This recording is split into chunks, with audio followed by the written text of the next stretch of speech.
میرے اعمال کی اصلاح کرم سے کر دے۔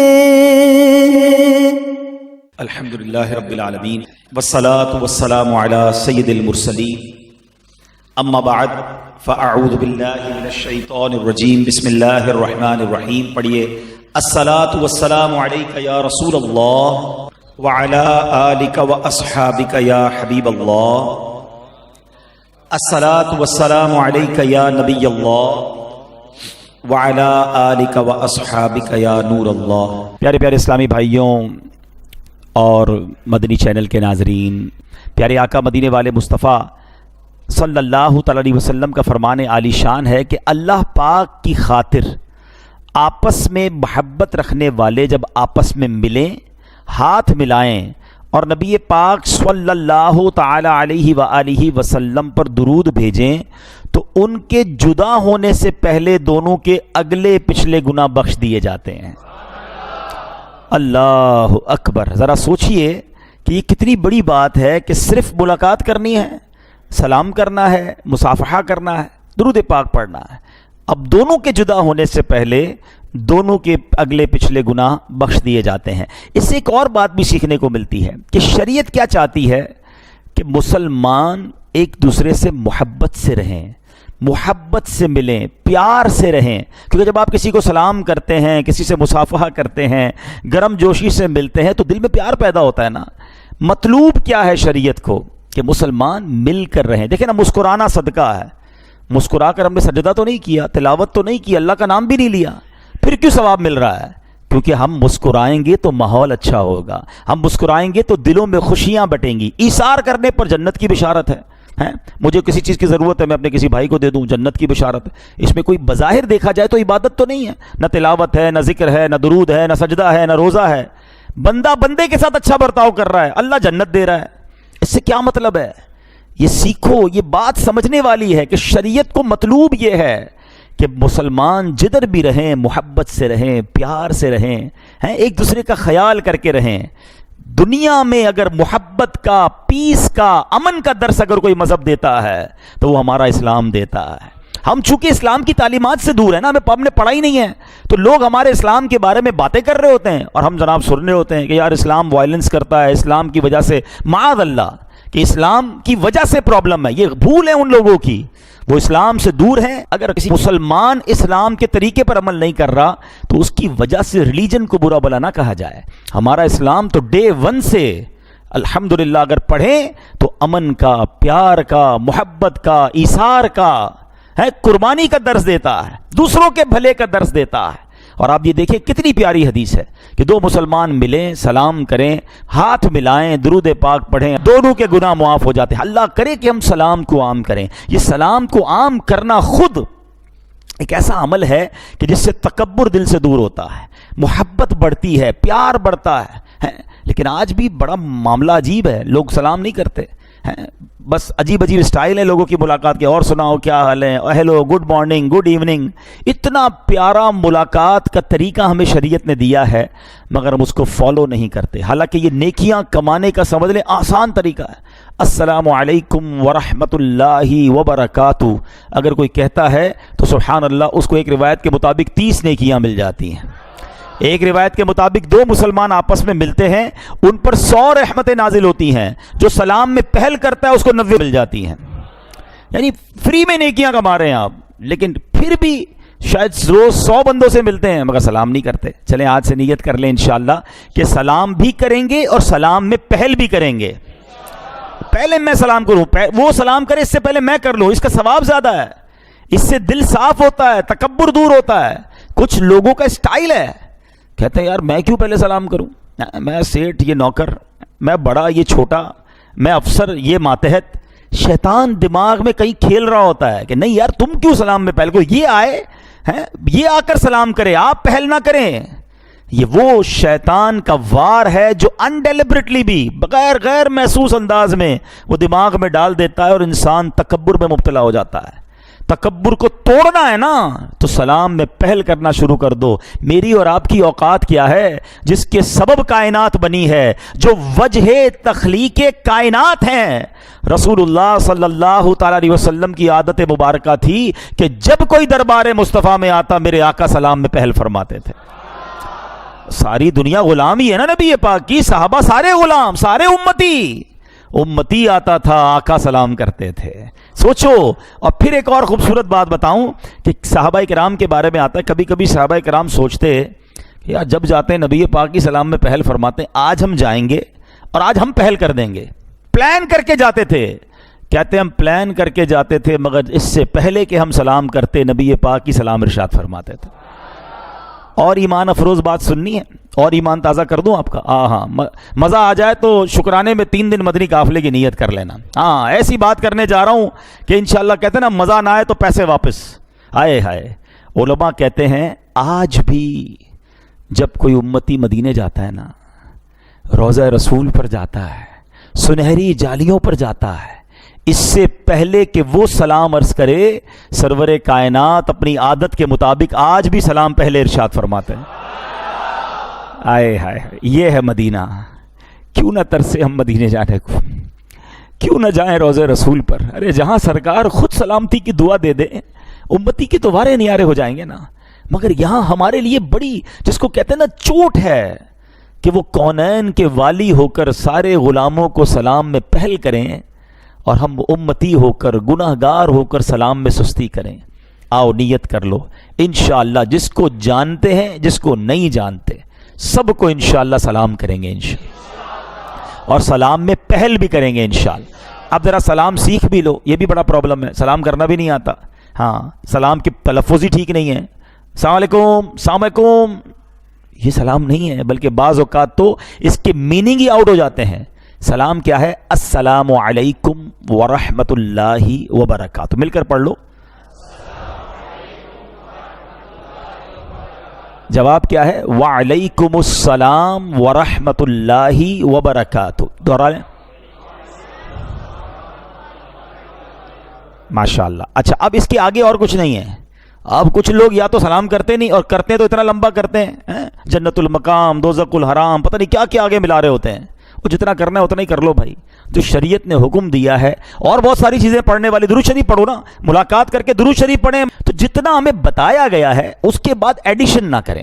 تو انشاءاللہ میں بھی نیت کروں، آپ بھی نیت کریں، سلام کو بھی عام کریں گے اور کثرت سے درود پاک بھی پڑھیں گے انشاءاللہ. رب کے پیارے کلام قرآن مجید فرقان حمید میں بڑے کمال کے اور بڑے عبرت انگیز واقعات ہیں. ہلا دیتے ہیں. اگر بندہ غور سے پڑھے تو پتہ چلتا ہے کہ پچھلی قوموں نے کیا کیا مسٹیکس کی، کیا کیا غلطیاں کی، اور ان غلطیوں پر ان پر کیسے کیسے عذاب آئے، ان کو کیا کیا پنشمنٹس ہوئیں. اچھا یہاں ایک بڑی لطیف سی بڑی خوبصورت سی بات ہے، اشارہ دے دیتا ہوں تاکہ مزید انشاءاللہ پھر آگے چلتے ہیں.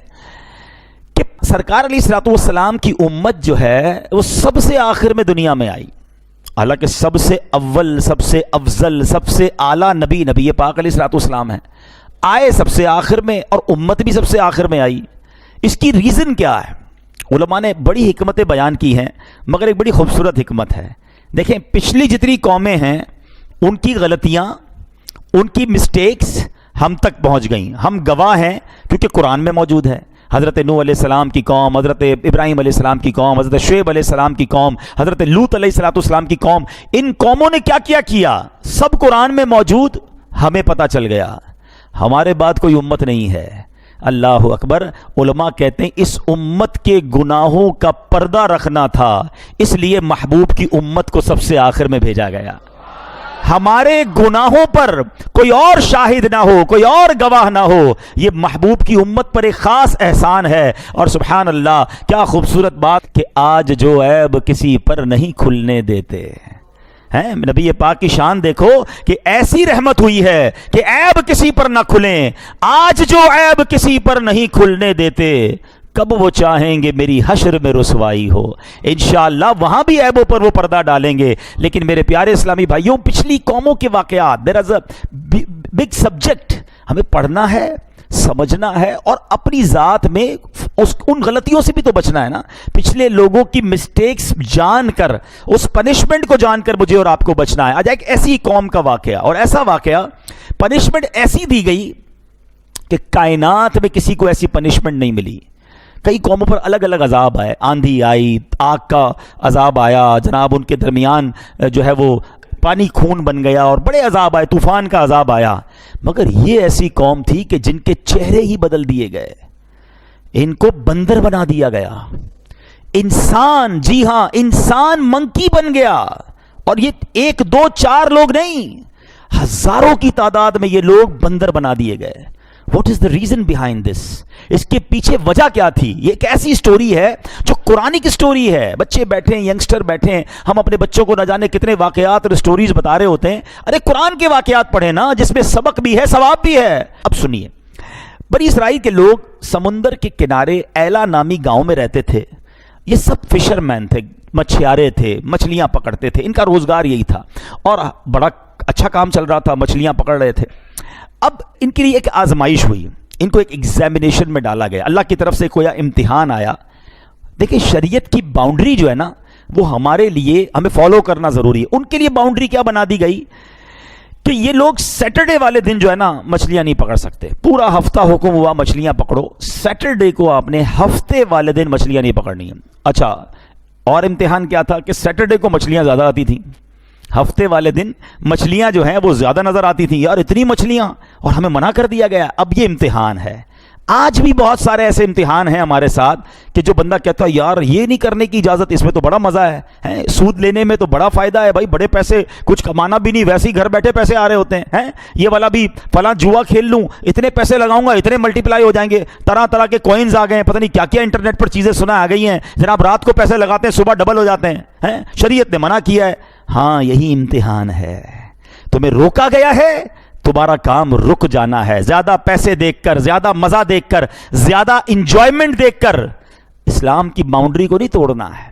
اب کیا ہوا, اس قوم نے, شیطان بھی تو اپنا کام کرتا ہے نا, آج بھی بہت سارے کام شیطان کروا رہا ہے. اس زمانے میں شیطان نے کیا کہا, ٹھیک ہے ہفتے کو منع ہے نا, ایسا کرو مچھلیاں مت پکڑو, چھوٹے چھوٹے حوض بنا لو, سوئمنگ پول جس کو کہہ لیں, پونڈز کہہ لیں, چھوٹے چھوٹے حوض بنا لو, سمندر سے نالی نکالو, سیٹرڈے والے دن مچھلیاں اس حوض میں آ جائیں, آگے سے پوٹ بند کر دینا, مچھلیاں حوض میں رہ جائیں گی, اتوار والے دن شکار کر لینا, تو تمہاری یہ ہفتے کا شکار بھی نہیں ہوگا, مچھلیاں بھی تمہارے پاس آ جائیں. کان ادھر سے نہیں, شیطان نے ادھر سے پکڑوا دیا. ان بے وقوفوں نے کہا یہ بات تو ٹھیک ہے. جیسے آج کل شیطان بہت سارے لوگوں کے ساتھ کھیل رہا ہے, کہتے ہیں انٹرسٹ نہیں, یہ مارک اپ ہے. نہیں یہ تو پروفٹ ہے, یہ جناب یہ والا طریقہ نہیں, یہ والا طریقہ ہے. بہت سارے طریقوں سے گناہ بیچا جا رہا ہے, اور لوگ نفع کے چکر میں, انجوائمنٹ کے چکر میں حرام کھا رہے ہیں, حرام عمل کر رہے ہیں. سوچتے نہیں کہ یہ شیطان کی ہیلے بازیاں ہیں. شراب کو آپ دودھ کی بوتل میں پیک کر دیں تو وہ دودھ نہیں بنتا, وہ شراب ہی رہے گی, وہ حرام ہی رہے گا. علماء سے پوچھے تو صحیح کہ ضرورت یہ نئی آئٹم آئی ہے, نیا کاروبار آیا ہے, نفع بڑا ہے, لیکن جائز ہے کہ نہیں؟ آج کوئی پوچھنے کے لیے تیار نہیں. آج بندہ کہتا ہے یار راتوں رات امیر بننا ہے بس. یہ نہیں دیکھتے کہ یہ حرام کی روزی میرے گھر میں آ کر تباہی مچا دے گی. اس قوم نے بھی یہی کیا, شیطان کا ہیلا مان لیا. ٹھیک ہے, انہوں نے حوض بنائے, اور سیٹرڈے والے دن اس حوض کے اندر پانی آتا, مچھلیاں بھی آتی, حوض کو بند کرتے, اگلے دن پکڑ لیتے. اللہ اکبر. انہیں سمجھایا گیا کہ نہ کرو ایسا, یہ اللہ کی نافرمانی ہے. اللہ کے نبی نے سمجھایا, نہ مانے. اب کیا ہوا, اس قوم میں بائفرکیشن ہو گئی, گروہ بن گئے. ایک گروہ نے کہا ہم تمہاری بات نہیں مانتے, یہ اللہ کی نافرمانی ہے, اللہ نے منع فرمایا, تم یہ کام کر رہے ہو. وہ قوم الگ ہو گئی, درمیان میں دیوار بنا دی گئی کہ تم لوگ ادھر رہو. 12,000 لوگ ایک سائیڈ پہ ہو گئے, جن کو سیٹرڈے کو شکار کرنا تھا. کچھ لوگ ادھر ہو گئے کہ نہیں ہم یہ نافرمانی نہیں کریں گے. تھوڑے دن ہوئے تو ایک دن ایسا آیا کہ برابر دیوار کے برابر سے کوئی آواز نہیں آ رہی تھی. جب کسی نے چڑھ کر دیکھا تو حیران ہو گیا کہ وہ 12,000 کے 12,000 لوگ بندر بنا دیے گئے تھے. ان کے چہرے مسخ ہو گئے تھے. اور یہ بات قرآن میں موجود ہے. اللہ کریم پارہ نمبر 1 سورہ بقرہ آیت نمبر 65 میں ارشاد فرماتا ہے. رب کریم نے فرمایا وَلَقَدْ عَلِمْتُمُ الَّذِينَ اعْتَدَوْا مِنْكُمْ فِي السَّبْتِ فَقُلْنَا لَهُمْ كُونُوا قِرَدَةً خَاسِئِينَ. اللہ نے فرمایا اور بے شک ضرور تمہیں معلوم ہے تم میں کہ وہ جنہوں نے ہفتے میں سرکشی کی، سیٹرڈے والے دن نافرمانی کی، تو ہم نے ان سے فرمایا کہ ہو جاؤ بندر دھتکارے ہوئے، کونو قردۃ خاسئین، دھتکارے ہوئے بندر ہو جاؤ۔ رب کی طرف سے حکم ہوا اور ان کے چہرے ختم، چینج ہو گئے۔ اچھا اب کیا ہوا؟ اب یہ 12,000 لوگ جب بندر بنے تو ایکچولی یہ رشتہ دار تھے نا، کوئی چاچا تھا، کوئی ماموں تھا، کوئی کزن تھا، کوئی ادھر تھا، کوئی ادھر تھا۔ اب یہ لوگ پریشان ہو گئے کہ میرا فیملی ممبر کون ہے، دروازہ کھول دیا گیا۔ یہ سارے بندر، کوئی کسی کے کپڑے جا کر سونگتا تھا، کوئی کسی کے پاس جا کر روتا تھا، کیونکہ بندر کو پتا تھا یہ میرا کزن ہے، کزن کو نہیں پتا چلتا تھا یہ کون ہے۔ یہ حال رہا ان کا۔ روایتوں میں آتا ہے 3 دن یہ لوگ زندہ رہے اور اس کے بعد سارے کے سارے مارے گئے، سب دنیا سے چلے گئے۔ اور یہ واقعہ ہسٹری میں باقی رہ گیا کہ یہ قوم بندر بنا دی گئی بیکاز آف ڈس اوبیڈینسی آف اللہ سبحانہ و تعالی، نافرمانی کی انہوں نے رب تعالیٰ کی۔ اس زمانے کے نبی نے انہیں سمجھایا تھا مت کرو ایسا، مگر وہ نہیں مانے۔ اے میرے پیارے اسلامی بھائیوں، یہ ہے اللہ کی نافرمانی کا انجام۔ آج لوگ کہتے ہیں یار کچھ نہیں ہوتا بھائی، معاذ اللہ شیطان 2 طریقے سے کھیلتا ہے۔ ایک تو اللہ کی رحمت یاد دلاتا ہے، اللہ معاف کرنے والا ہے، یا بندہ کہتا ہے نہیں یار سبھی کرتے ہیں تو میں کر لوں گا تو کیا ہو جائے گا۔ یاد رکھو جہاں اللہ رحمان اور رحیم ہے نا، وہ قہار بھی ہے، وہ جبار بھی ہے۔ اسی نے تو پچھلی قوموں کو عذاب دیے ہیں نا۔ ہم سارے اگر عذابات کو قرآن میں پڑھتے تو کس کی طرف سے آئے تھے؟ وہ اللہ کی طرف سے آئے نا۔ تو ہم جو یہ سمجھ بیٹھے ہیں کہ جناب میں جو بھی کر لوں رب معاف کرنے، یقیناً وہ معاف کرنے والا ہے، مگر نافرمانی پر پکڑ فرمانے والا بھی ہے۔ اور خاص طور پر جس کو کہتے ہیں نا توبہ کی امید پر، یا جس کو کہتے ہیں جری ہو کر گناہ کرنا کہ کچھ نہیں ہوتا، یہ تو مزید اللہ کے غضب کو دعوت دینے والی بات ہے۔ اللہ اکبر۔ اللہ کریم قرآن مجید فرقان حمید میں مزید ارشاد فرماتا ہے، اللہ فرماتا ہے تو ہم نے اس بستی کا یہ واقعہ اس کے آگے اور پیچھے والوں کے لیے عبرت کر دیا اور پرہیزگاروں کے لیے نصیحت۔ یہ قرآن میں واقعات آئے اسی لیے کہ یہ عبرت کے لیے، نصیحت کے لیے، میسج کے لیے۔ اب ہمارا ایک اور پرابلم ہے، قرآن ہی نہیں پڑھتے۔ نصیحت تو جب ملے گی نا، جب واقعات پڑھیں گے، جب قرآن پڑھیں گے، اس کو انڈرسٹینڈ کریں گے، جب سبق لیں گے۔ اچھا پڑھتے نہیں ہیں تو بھی دور ہو گئے، اچھا پڑھے ہوئے بھی ہیں تو بھی ہم اس پر نصیحت نہیں کرتے۔ حالانکہ یہ نافرمانی کتنی بڑی لعنت ہے۔ سنیے گا، حضرت امام حسن بصری رحمۃ اللہ تعالی علیہ فرماتے ہیں، اے ابن آدم تیری ہلاکت ہو، کیا تو اللہ پاک سے مقابلہ کرنا چاہتا ہے؟ ہاں ہاں، جس نے اللہ پاک کی نافرمانی کی گویا اس نے اللہ پاک سے جنگ کی۔ اللہ سے مقابلہ، anybody have power to fight with اللہ سبحانہ و تعالی؟ کسی کے پاس یہ چانس نہیں ہے۔ بندہ دیکھیں، ایک تو وہ ہے کہ گناہ ہو گیا اور بندہ توبہ کر لے، شرمندہ ہو، اور ایک یہ ہے کہ ڈیلیبریٹلی پلاننگ کے ساتھ بالکل بے فکر ہو کر گناہ کرنا۔ ایسے بھی لوگ پائے جاتے ہیں کہ گناہ کرنے کے بعد شرمندگی بھی نہیں ہے، اگلے گناہ کی پلاننگ ہے اور سمجھتے کچھ نہیں ہوگا۔ نہیں میرے پیارے اسلامی بھائیوں، یہ اللہ کی نافرمانی جو ہے یہ سخت ناپسندیدہ عمل ہے، مگر آج ہمارے بہت سارے لوگ اس پر توجہ نہیں دیتے، وہ سمجھتے نہیں ہیں کہ یہ گناہ ہمیں کدھر لے کے جا رہے ہیں۔ آج بیان کا موضوع میرا یہی ہے کہ رب کی نافرمانی کس قدر بربادی کا سبب ہے۔ اللہ نے فرمایا لعنت کیے گئے وہ جنہوں نے کفر کیا بنی اسرائیل میں داؤد اور عیسیٰ بن مریم کی زبان پر، یہ بدلہ ان کی نافرمانی اور سرکشی کا۔ تو پتہ چلا کہ اللہ پاک کی نافرمانی لعنت برسنے کا سبب ہے، لعنت برستی ہے ان لوگوں پر۔ اب سنیے گا، یاد رکھیے، حضرت وہب رحمۃ اللہ تعالی سے روایت ہے، اللہ پاک نے انبیاء بنی اسرائیل میں کسی نبی کی طرف وحی فرمائی کہ بندہ جب میری اطاعت کرتا ہے نا، مبارک ہو جو نماز پڑھتے ہیں، مبارک ہو جو روزہ رکھتے ہیں، مبارک ہو جو تلاوت کرتے ہیں، جو اچھے کام کرتے، سنو آپ کو کیا انعام ملتا ہے، چھوڑنا نہیں نیکیاں۔ فرمایا بندہ جب میری اطاعت کرتا ہے تو میں اس سے راضی ہو جاتا ہوں، اور جب راضی ہو جاتا ہوں تو اسے برکتیں عطا فرماتا ہوں، اور جب بندہ میری نافرمانی کرتا ہے تو میں اس سے ناراض ہو جاتا ہوں، اور جب میں اس سے ناراض ہو جاتا ہوں تو اس پر لعنت برساتا ہوں، اور میری لعنت اس کی 7 پشتوں تک پہنچتی ہے۔ یہ زیادہ خطرناک بات ہے کہ ہمارے برے اعمال، ہماری اللہ کی نافرمانی، یہ ہماری نسلوں کے لیے بھی بہت نقصان دہ ہے۔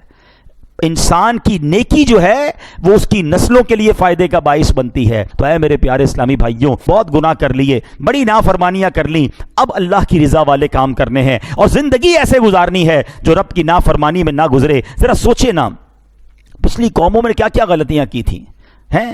ان کے وہ گناہ کرتے تھے اور اس کے بہانے گھڑ لیتے تھے. سود کو منافع یعنی پروفٹ کہتے تھے, بے حیائی کو جدت کا نام. آج بھی ایسے لوگ ہیں کہتے نہیں جناب یہ تو ماڈرن لائف ہے, حیا پردہ جو ہے وہ دل میں ہونا چاہیے, اور بے پردگی کو فروغ دے رہے ہیں, بے حیائی کو فروغ دے رہے ہیں. کوئی کرتا ہے بے پردگی نہیں ہے جناب, یہ تو فیشن ہے. کبھی سوچیں وہ لوگ کہ تم کس کی نافرمان. موسیقی کو معاذ اللہ روح کی غذا کہتے ہیں. بندے کو کس طرح پروموٹ کر رہے ہیں کہ نہیں کچھ نہیں ہوتا. آپ سوچیں آج لوگوں کو تم منا لو گے, لوگوں کو چکنی چپڑی باتوں میں منا لو گے, نہیں بھائی میں انٹرسٹ کا کام نہیں کرتا, میں تو ذرا ہمارا کوئی اور طریقہ ہے. دنیا کو منا لو گے, اللہ کی بارگاہ میں پیش نہیں ہونا ہے. ادھر کیا جواب دیں گے ذرا سوچئے. گناہ آخر گناہ ہے, اور جب رب ناراض ہوتا ہے تو بندہ برباد ہو جاتا ہے. اچھا اب پچھلی قوموں کے بارے میں آپ کو ایک سمری پیش کرتا ہوں, ذرا غور سے سنیے گا. قوم عاد. آج لوگ کہتے ہیں یار ہمارا بڑا نام ہے, بڑی طاقت ہے, بڑا خاندان ہے, بڑی سورس ہے. میں آپ کو ذرا پچھلی قوموں کی ایک سمری پیش کرتا ہوں, قرآن سے پیش کرتا ہوں. قوم عاد یہ کون سی قوم تھی؟ اتنے لمبے لمبے قد تھے, اوہو بڑے طاقتور. اللہ پاک نے مال و دولت سے بھی بڑا نوازا تھا. حضرت ہود علیہ السلام نے ان کو اللہ کی طرف بلایا, نہیں مانے, گناہوں پر باقی رہے, ضدی تھے. اب کیسا قہر آیا کہ آندھی کا عذاب بھیجا گیا. اتنی خشک اور سخت آندھی تھی کہ زمین سے اکھیڑ دیا گیا, سر کے بل گر جاتے, ٹکڑے ٹکڑے ہو گئے. قوم سمود آئی, یہ فن تعمیر کی ماہر تھی, ان کو بھی بڑی نعمتوں سے اللہ نے نوازا, بڑا مال و دولت تھا. حضرت صالح علیہ السلام نے سمجھایا, اونٹنی بھی پہاڑ سے نکال کے دکھا دی, ایمان نہیں لائے. پھر کیا ہوا؟ شدید زلزلہ آیا, یہ قوم بھی دنیا سے غائب ہو گئی, تباہ و برباد ہو گئی. نمرود کیسا رعب تھا, کیسا دبدبا تھا, تخت و تاج اللہ نے عطا کیا ہے, اتنا بڑا اس کو سلطنت ملی, مگر خدائی کا دعویٰ کرنے لگ گیا, نافرمان ہو گیا. اس کا حال کیا ہوا کہ مچھر کے ذریعے اسے ہلاک و برباد کر دیا گیا. فرعون, اس کی طاقت کا اندازہ کو خدا کہتا تھا اپنے آپ کو, اتنے بڑے بڑے فوجی تھے, اتنا بڑا بڑا لشکر تھا. آج کون ہے جو فرعون کا نام لینے والا ہے؟ میں اور آپ کچھ بھی نہیں ہیں, ہماری کوئی اوقات نہیں ہے. بڑے بڑے کرنو فر والے لوگ آئے ہیں جنہوں نے مقابلہ کیا اللہ سے, بڑے بے باک تھے, اپنے گناہ پر ڈٹے رہے اور سمجھتے تھے کوئی ہمارا کچھ نہیں بگاڑ سکتا. ان کی داستان بھی باقی نہیں رہی ہے. تو ہمیں سوچنا ہے کہ اگر رب ہم میں سے کسی سے ناراض ہو گیا نا, تو پھر دنیا کی کوئی طاقت بچا نہیں سکے گی, کوئی سورس, کوئی عہدہ, کوئی رابطہ, کوئی پیسہ, کوئی سپورٹ. یاد رکھنا, جس سے رب راضی اس سے سب راضی. رب ناراض ہو گیا نا, پھر ساری دنیا ملا لو اپنے ساتھ. ہاں پھر اللہ کی پکڑ بڑی شدید ہے, اس کا عذاب بڑا شدید ہے. یاد رکھیے میرے پیارے اسلامی بھائیوں, آج جو ہے نا یہ ہم سمجھتے ہیں کہ یہ پہلے کے لوگوں کے ساتھ تو عذاب آتا تھا, ہم پر نہیں آتا. یہ مہربانی ہے نبی پاک علیہ السلام کی کہ ہم پر اجتماعی عذاب نہیں آتا. مگر ایک چیز ہو رہی ہے ہمارے ساتھ, وہ کیا ہے جاؤ میں آپ کو بتاتا ہوں. اللہ اکبر. یاد رکھیے گا, علماء فرماتے ہیں کہ پہلے کے لوگوں کے عذاب میں جسم بدل دیے جاتے تھے, ان کے چہرے بدل جاتے تھے. آج اس امت کا عذاب یہ ہے کہ ان کے دل بدل دیے جاتے ہیں. ہاں یہ یاد رکھنا. اور قرآن میں رب نے فرمایا وَنُقَلِّبُ أَفْئِدَتَهُمْ وَأَبْصَارَهُمْ, اللہ فرماتا ہم پھیر دیتے ہیں ان کے دلوں اور آنکھوں کو. حکیم الامت مفتی احمد یار خان نعیمی رحمۃ اللہ تعالی علیہ یہ آیت ذکر کرنے کے بعد فرماتے ہیں کہ وہ دل بگڑنے کی 3 نشانیاں کیا ہیں. ہمیں کیسے پتہ چلے ہمارا دل بگڑ گیا ہے؟ اب 3 نشانیاں سنو اور ڈر جاؤ. آپ فرماتے ہیں جس کا دل بدل جاتا ہے نا, اس کے اندر 3 چیزیں آ جاتی ہیں. نمبر 1, اس کو اطاعت میں لذت نہیں ملتی ہے, یعنی عبادت میں مزہ نہیں آتا. نماز پڑھے گا تو بور فیل کرے گا, قرآن پڑھے گا تو نیند آنے لگے گی, اجتماع میں آئے گا تو بھاگنے کا جی چاہے گا, ذرا محفل کی طرف کسی نیک کام کی طرف بلاؤ اس کو مزہ ہی نہیں آئے گا, اس کو لگے گا میں قید ہو گیا ہوں, میں پکڑا گیا ہوں, میں پھنس گیا ہوں. اگر میرا کوئی بھائی ایسا ہے, پلیز ٹرائی ٹو ریئلائز یہ بیماری ہے اور بڑی خطرناک ہے کہ میں. اچھا اب دل کس نے بنایا ہے ذرا مجھے بتائیے گا؟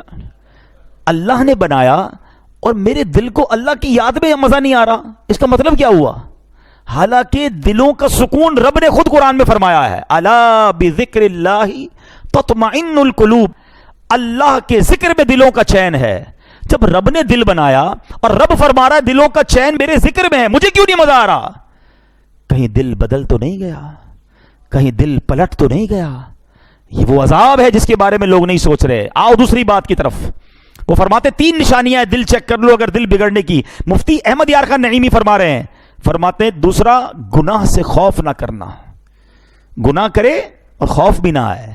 ارے باپ رے باپ, ایسے ایسے لوگ ہیں جو گناہ کرتے ہیں جیسے مزے کر رہے ہیں, گناہ کی فکر ہی نہیں ہے, ماتھے پر بل نہیں آتا, بلکہ کہتے نا پہلے کے لوگ گناہ کر کے روتے تھے رات میں, یا اللہ گناہ ہو گیا, اب گناہ کر کے شیئر کرتے ہیں کہ رات میں نے یہ بدکاری کی, جوا کھیلا, حرام چیز دیکھی ہے, اب تم بھی دیکھو, دوستوں میں بیٹھ کر بتاتے ہیں.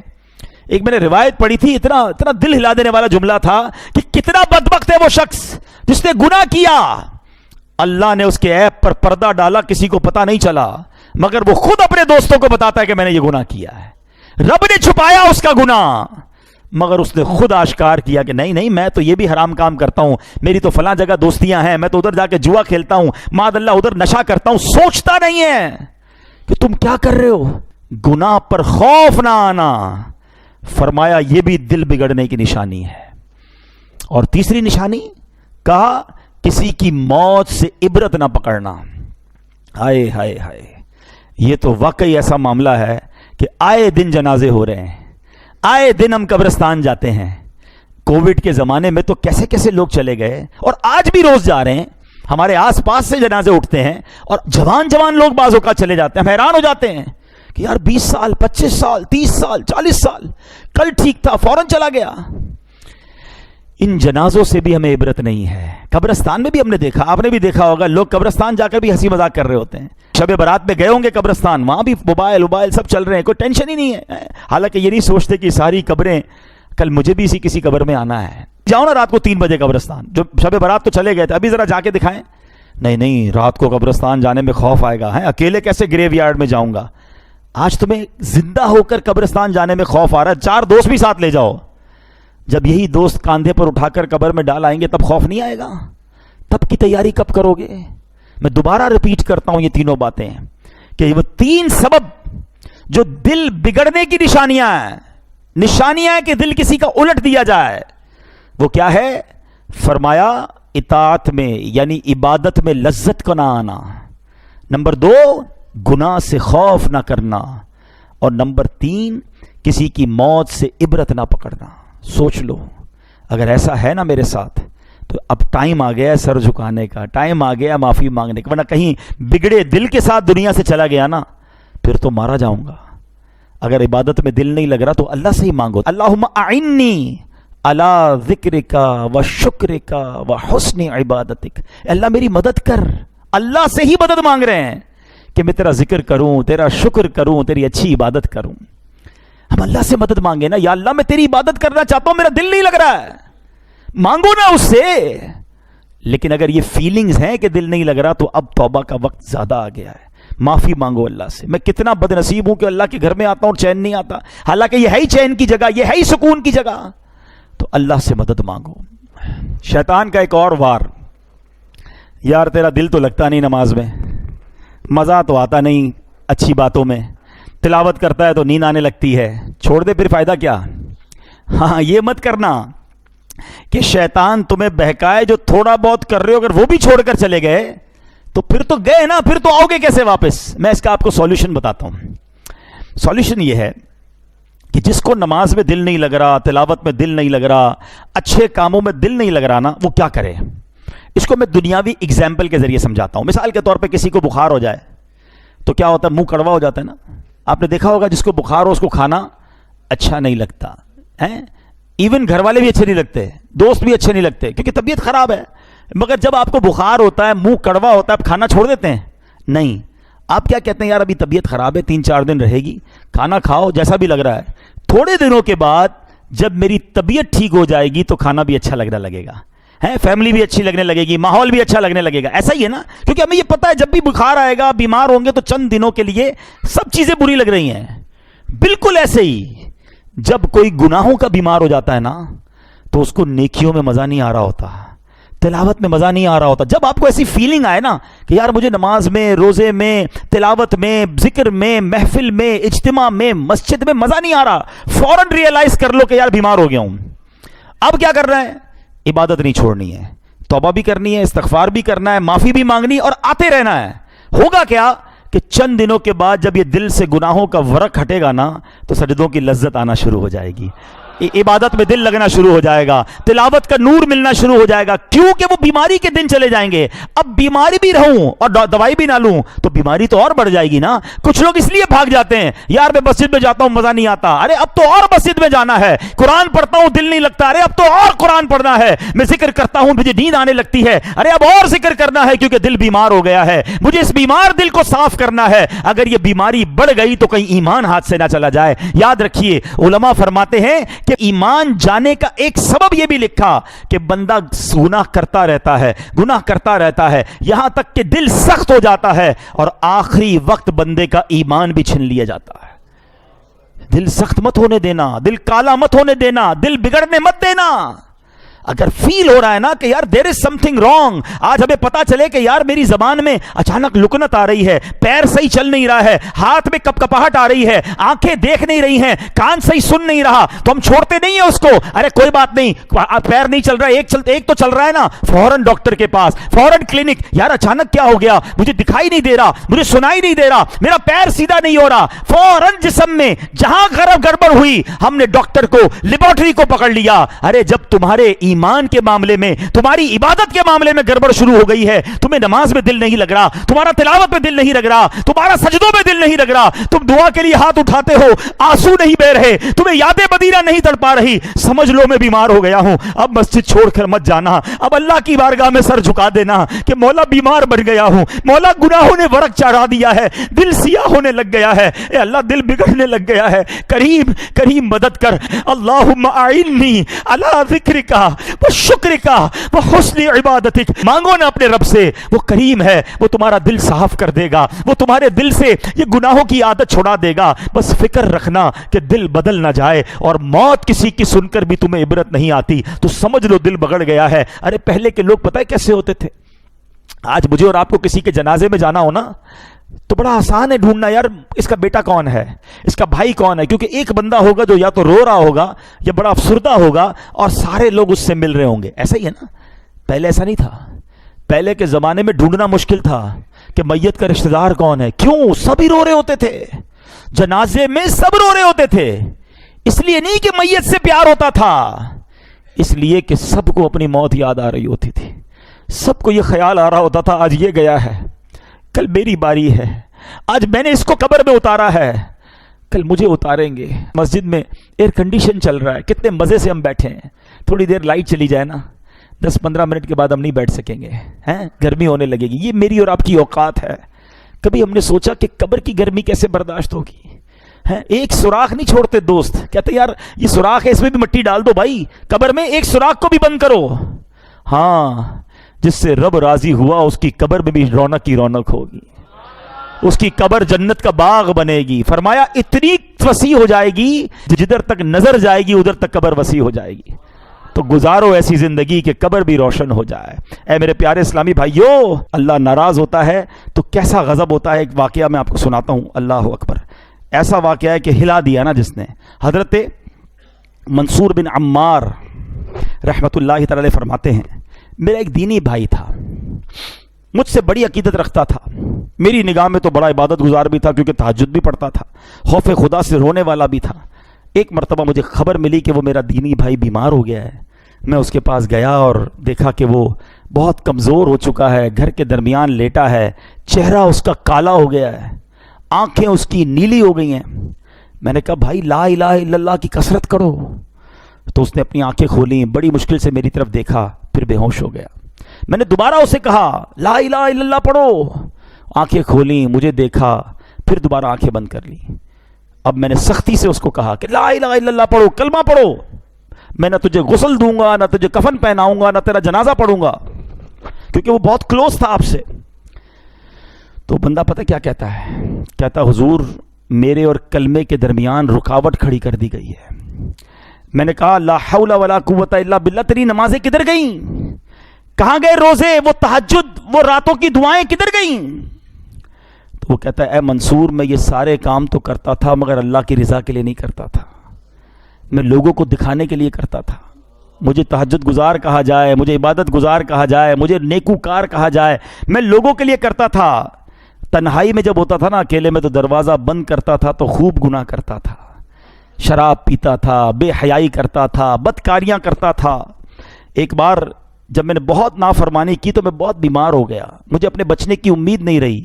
میں نے قرآن کھولا، اللہ سے معافی مانگی، یا اللہ معاف کر دے. بہت رویا، پڑھتے پڑھتے اللہ سے معافی مانگی. اللہ کریم نے مجھے شفا دے دی. میں پھر گناہ میں پڑ گیا، پھر شیطان کے پیچھے چل پڑا. تھوڑے عرصے بعد پھر بیمار ہوا، ڈاکٹروں نے کہا نہیں بچے گا. میں نے پھر قرآن اٹھایا، روتے روتے پھر اللہ سے دعا مانگی، اللہ قرآن کے صدقے بخش دے. اللہ نے پھر کرم کیا، مجھے شفا نصیب ہو گئی. اے منصور میں پھر باز نہیں آیا. جب شفا ملتی تھی تو گناہ کرتا تھا، بیمار ہوتا تھا تو توبہ کرتا تھا.